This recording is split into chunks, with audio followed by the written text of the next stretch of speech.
When I joined the military, I was a very typical mainstream Israeli socialist Zionist, I would say, and I didn't see the problematic aspects of that.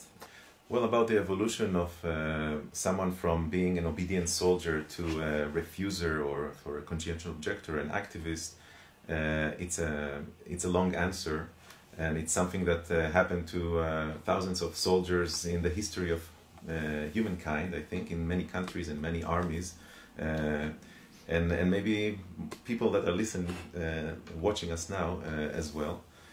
For me, it was a graduate process where I slowly realized that even though I am not engaged in direct shooting at someone, I am part of an organization that is killing children, that is throwing bombs on refugee camps, on civilians.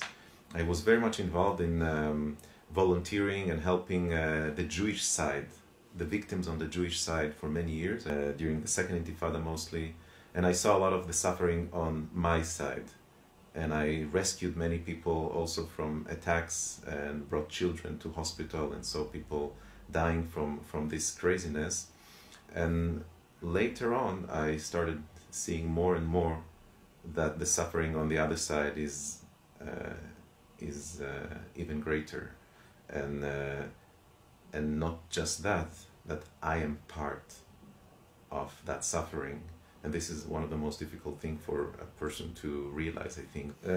This thing of connecting your emotions and your disagreement with something to actual actions and direct actions is, to me personally, connected to my history and my family history and what I was taught by my teachers and parents and grandparents that came from Europe, and most of the family were killed in the Holocaust, in the Second World War. And I was always told that it happened because good people were silent when horrible things were done next to them. And that's the reason that it was possible that so many people were killed and a murder like that continued. And when I felt that I am now from a side that is engaged in mass murderers and killing of innocent people, I said, this is, to myself, this is the time to not be silenced and not just stop being part of it, but making the loudest shout I can.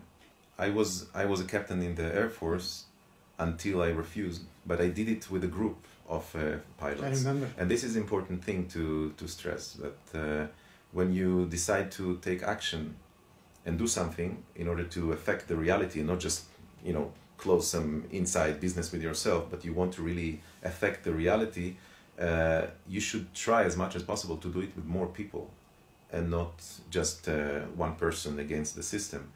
And if I feel really uncomfortable with what's going on, I'm sure that other people feel the same, so we just need to find them. And the process of finding people was like going fishing, going fishing and finding here and there under the surface people that are actually agreeing with you. And this is an amazing feeling that, makes you feel that you're not alone, that even people that are way even higher than you in the rank and in the military actually agree with you. And then from being just by myself, I found myself with almost 30 people from the Air Force. So I had the backing and the feeling of community or a group that is struggling together. So it's much easier to, much harder to dismiss us. There are more and more laws that they try to put and vote for in the Israeli parliament. And they're doing their best to criminalize BDS, especially for those who are not citizens. And now they even deport a Jewish rabbi from the US, a member of Jewish Voice for Peace. So the Jewish Voice for Peace in the United States is, I think, close to 200,000 people, if I'm not wrong. And they support BDS. So we have now this crazy situation where the Israeli government claiming to be the representative of the Jewish people, which is nonsense, of course. It's an anti-Semitic idea, inherent problem with this claim. They actually not letting Jewish Americans like this rabbi enter Israel because they have political opinions regarding the crimes of the Israeli government.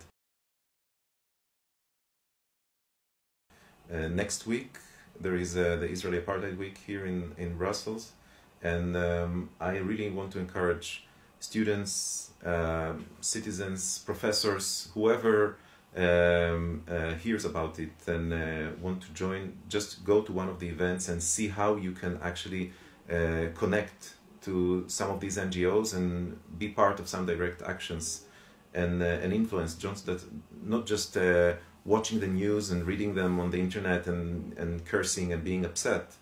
Take action. Join other people here in Brussels that are doing something, and in Belgium and in Europe, and then you are part of a big movement around the world that is not actually struggling just for justice for Palestinians. It's justice for everyone.